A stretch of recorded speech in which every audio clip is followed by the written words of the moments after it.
Le duc de Kent vient de prendre une décision qui change à jamais l'histoire de la famille royale.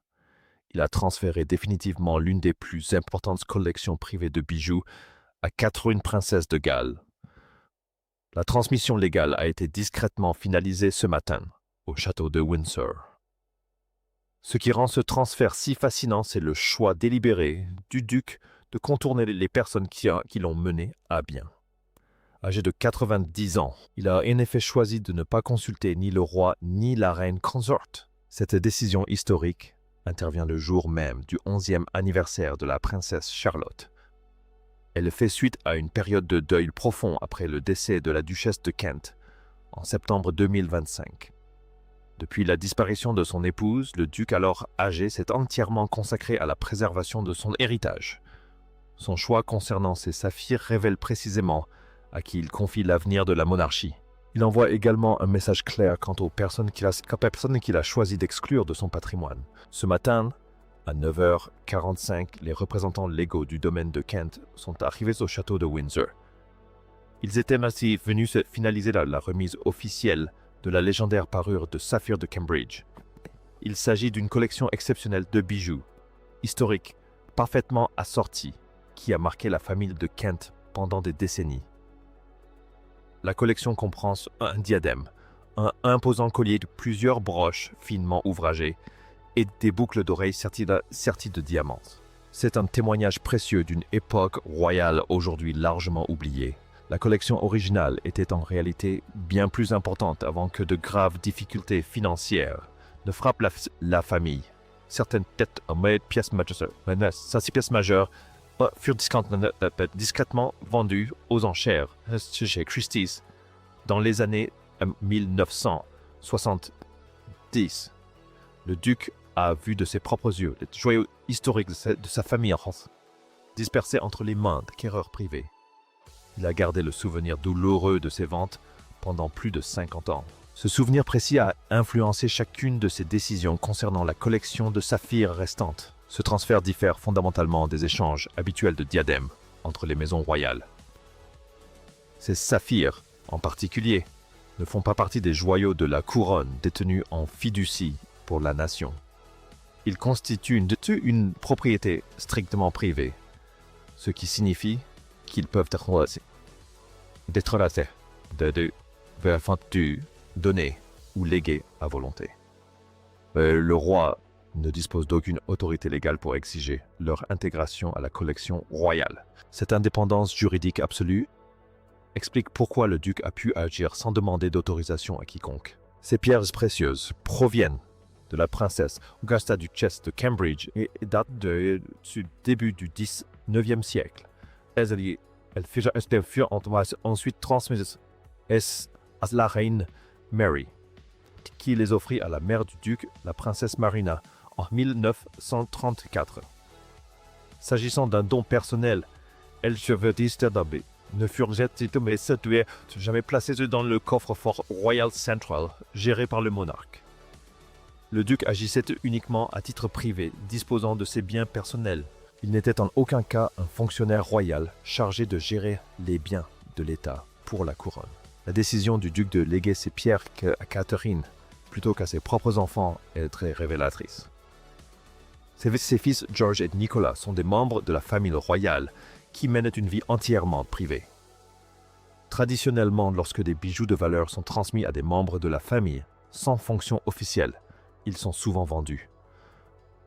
Les familles mettent fréquemment ces trésors aux enchères pour couvrir les droits de succession exorbitants ou les frais liés à la propriété. Le duc était déterminé à éviter que ces autres trésors ne subissent le même sort. D'après des sources internes au palais, le duc a clairement exprimé ses intentions lors d'une réunion juridique. Il a déclaré que les pierres devaient rester en possession de la femme qui représente l'avenir de la monarchie. Il a refusé de les répartir entre des citoyens privés qui ne peuvent les porter lors de cérémonies officielles. Il s'agissait d'une analyse franche mais nécessaire de la place de ses propres enfants dans le monde moderne. Cette déclaration émanait d'un homme qui a servi la monarchie avec un dévouement sans faille pendant plus de 80 ans. Le duc considère ces objets précieux comme des outils essentiels de représentation publique et non comme de simples bijoux de famille.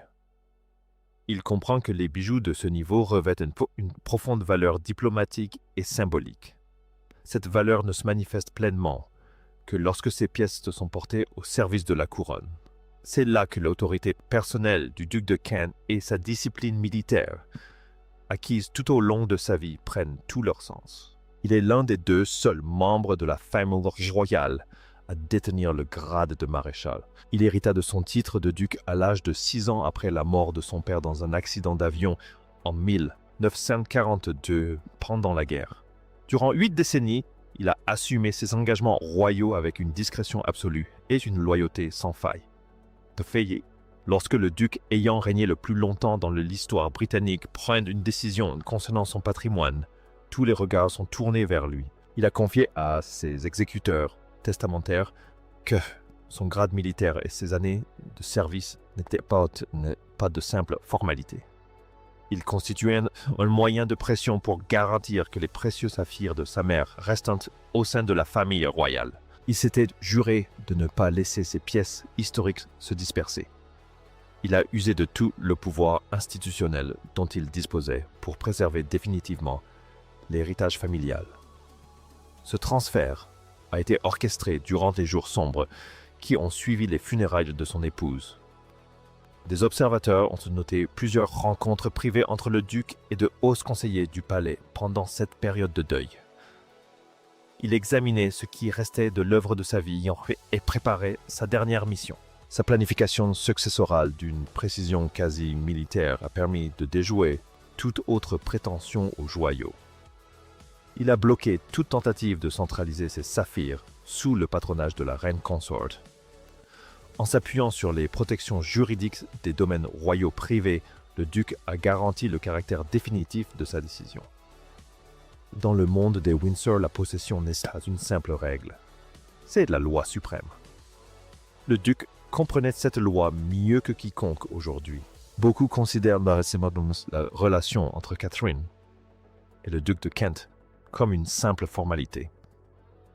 Il s'imaginait de brèves conversations et des saluts polis depuis le balcon de Buckingham Palace lors d'événements importants. Or, les archives officielles montrent que Catherine a été nommée coprésidente de l'association des Scouts en 2020.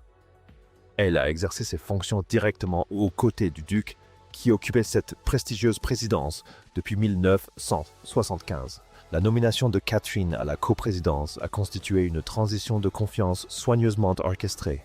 Durant les 6 années suivantes, le duc alors âgé observa de près l'éthique professionnelle de la princesse de Galles. Il constata comment elle gérait une pression immense, tout en conservant un profond respect pour les traditions de l'institution. Il remarqua sa constance et son dévouement qualité, qui avait marqué sa propre carrière.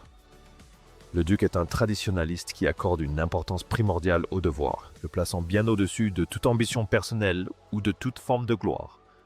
En Catherine, il trouva une âme sœur, capable de porter le poids écrasant de l'histoire royale.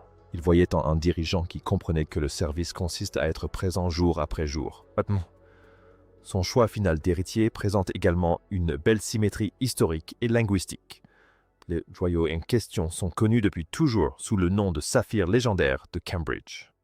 Pendant plus d'une décennie, Catherine a porté avec fierté le titre de duchesse de Cambridge sur la scène internationale. Rendre ces pierres si particulières à une duchesse de Cambridge moderne était comme une restauration parfaite. Ses propres fils ont emprunté des chemins différents, faisant des choix personnels qui ont modifié leur rôle au sein de la famille.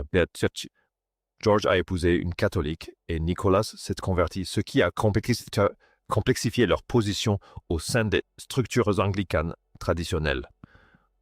Plus important encore, ils sont des citoyens privés qui ne représentent pas le roi lors des banquets d'État. Au moment, le duc aurait confié à ses conseillers qu'ils respectent ses fils pour avoir choisi leur propre voie. Mais il est fermement convaincu que ces saphirs historiques exigent absolument une vie publique très active. Ces pierres doivent être présentes au cœur même des cérémonies publiques les plus importantes du pays.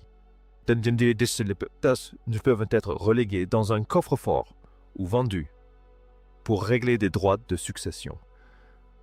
À ses yeux, Catherine était la seule capable de donner à ces pierres une véritable raison d'être.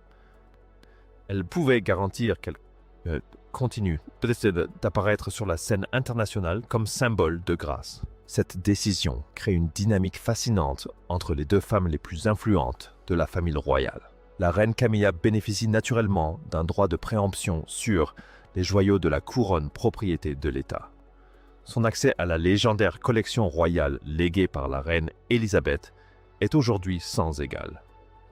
Toutefois, ces pièces sont conservées en fiducie pour l'institution et ne lui appartiennent pas personnellement. La collection privée du duc était comme ça régie par des règles juridiques totalement différentes et indépendantes. Le duc a exercé son droit de léguer ses trésors à l'avenir. Au-delà du trône, cette situation fait de Camilla l'incarnation du présent, une main ferme aux côtés du roi Charles. Catherine, quant à elle, est de plus en plus perçue comme l'avenir incontestable de la monarchie britannique. Elle se constitue discrètement un patrimoine historique personnel qui lui appartient ainsi qu'à sa lignée. Il ne s'agit pas d'une compétition personnelle, mais d'une réalité structurelle qui redistribue les pouvoirs au sein du palais. La fortune privée du duc ne se soumet tout simplement pas à la hiérarchie traditionnelle du trésor central.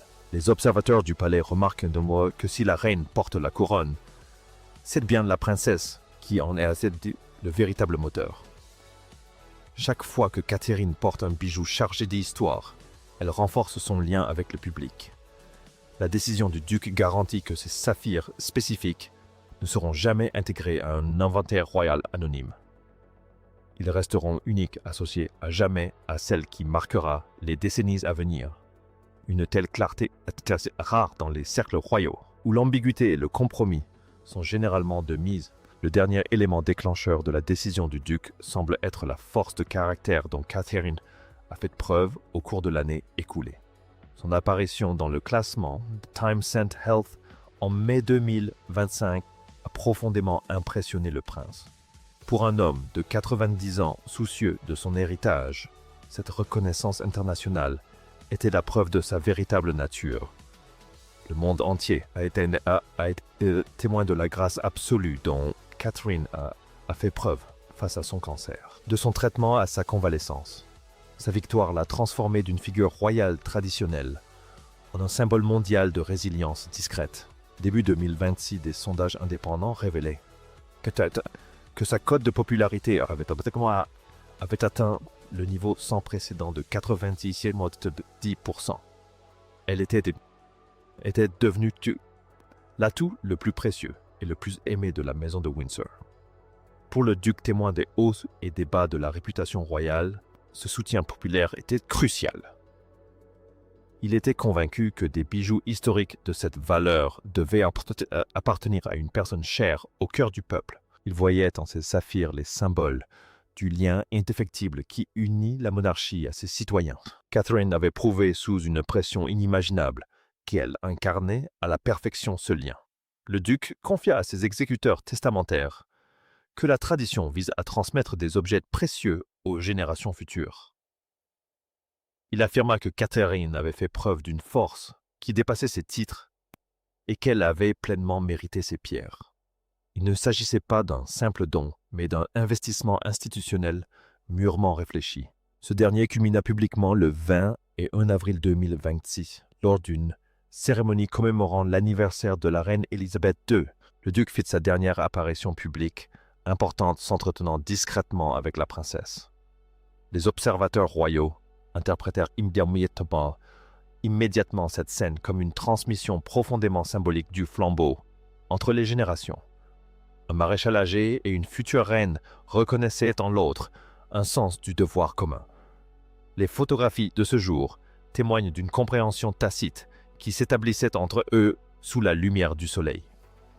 Désormais, la stratégie sous-jacente à ces conversations discrètes est enfin révélée au monde entier. Aujourd'hui, 2 mai 2026 marque le 11e anniversaire de la princesse Charlotte et cette date est tout à fait intentionnelle. Catherine a constitué avec minutie une collection privée de bijoux, destinée exclusivement à sa fille. Cette collection est totalement indépendante des coffres d'État gérés par le monarque régnant. La confirmation officielle de ce transfert historique est arrivée ce matin à Windsor. Catherine a été aperçue lors d'une réunion de famille privée portant les boucles d'oreilles girandoles originales en diamants et saphirs. Ces pièces exceptionnelles qui firent jadis la plus grande fierté de la princesse Marina étaient considérées comme définitivement retirées du patrimoine. Leur réapparition soudaine confirme sans équivoque que les biens du Kent ont officiellement été transmis. Il ne s'agit plus de spéculations royales. C'est un fait tangible et incontestable gravé dans les pierres précieuses. Le choix de les dévoiler le jour de l'anniversaire de Charlotte a envoyé un message soigneusement orchestré au monde entier. La lignée de ces trésors se transmet désormais directement de mère en fille. Ce moment marque la fin de l'ère Kent en tant que force indépendante dans le domaine des collections royales. Il annonce le début d'un règne fortement consolidé sous la future cour de William et Catherine. En acquérant ces saphirs, la princesse a assuré la pérennité d'un pan essentiel de l'histoire familiale au sein de la lignée directe. Un proche a souligné que Catherine est consciente que le statut futur de sa fille repose sur ces symboles historiques. Elle construit ainsi pour Charlotte des bases solides à l'abri des aléas de la politique de palais. Ces joyaux sont des biens privés totalement à l'abri des caprices de quiconque contrôle la collection royale. S'ils appartiennent aujourd'hui à Catherine, et un jour ils appartiendront exclusivement à la princesse Charlotte. Nul autre membre de la hiérarchie du palais ne peut changer cette réalité juridique. Une telle sécurité inébranlable est véritablement inestimable dans le monde complexe de l'institution royale. Le duc de Kent a accompli ce qu'il considère manifestement comme son dernier devoir terrestre. Il a su naviguer avec succès à travers les méandres des droits de succession et les protocoles royaux rigides afin de protéger le patrimoine familial. Cette transmission témoigne de sa profonde confiance en la force de caractère et la résilience de Catherine. Il n'a pas choisi la couronne, ni le coffre central à l'aveuglette. Il a choisi une personne qui avait fait ses preuves.